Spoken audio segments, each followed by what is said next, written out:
کہ اللہ تعالیٰ نے نبی علیہ الصلوۃ والسلام کو بہت علوم دیے اور معارف دیے.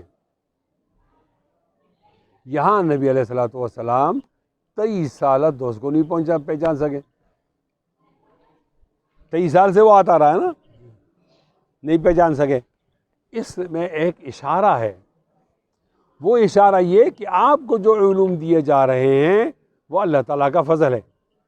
اللہ تعالیٰ اگر چاہیں تو وہ علوم آپ سے واپس لے لیں, یہاں تک کہ مشاہد غیر مشاہد بن جائے, اور جس کے ساتھ آپ کی 23 سال رقابت ہو اس کو پہچاننے سے محروم ہو جائے. نبی علیہ السلام کے ساتھ ایسا تو نہیں ہوگا, ایسا تو نہیں ہوگا.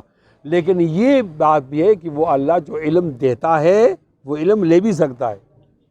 اس کی بات اس ملاحظے پر ایک آیت ہے, وَلَئِن شِئْنَا وَلَئِن شِئْنَا لَنَذْهَبَنَّ بِالَّذِي أَوْحَيْنَا إِلَيْكَ. اگر ہم چاہیں تو جو کچھ ہم نے وحی کی وہ آپ سے لے اڑائیں, لے جائیں.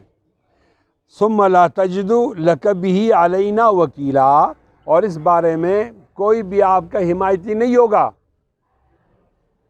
او بھئی مجھ سے وحی چلی گئی ہے, علم چلا گیا, میری امداد کرو, تو کوئی آپ کی امداد نہیں کر سکے گا. آگے فرمایا إِلَّا رَحْمَةً مِّن رَبِّكَ إِنَّ فَضْلَهُ كَانَ عَلَيْكَ كَبِيرًا, کہ یاد دلایا کہ یہ آپ پر اللہ تعالیٰ کا فضل ہے, تو آپ کو تمام علوم اور معارف ہیں اور وہی آپ کو ازبر ہے. یہ اللہ تعالیٰ کا فضل ہے. کہ ایسا خیال نہ کرو کہ یہ میرا کمال ہے, یہ کمال کس کا ہے؟ اللہ تعالیٰ.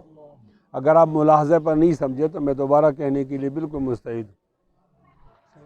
یہاں پر اخفاء کامل تھا, وہ نہیں پہچان سکے نبی علیہ السلام.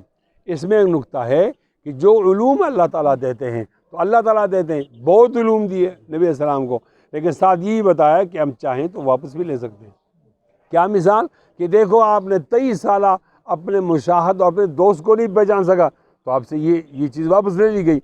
وہ آپ کو جو ہم نے علم دیا وہ اللہ کا فضل ہے, اور آیت بھی اس پہ دلالت کرتی ہے, وَلَئِن شِئْنَا لَنَذْهَبَنَّ بِالَّذِي أَوْحَيْنَا إِلَيْكَ ثُمَّ لَا تَجِدُ لَكَ بِهِ عَلَيْنَا وَكِيلًا إِلَّا رَحْمَةً مِّن رَبِّكَ إِنَّ فَضْلَهُ كَانَ عَلَيْكَ كَبِيرًا.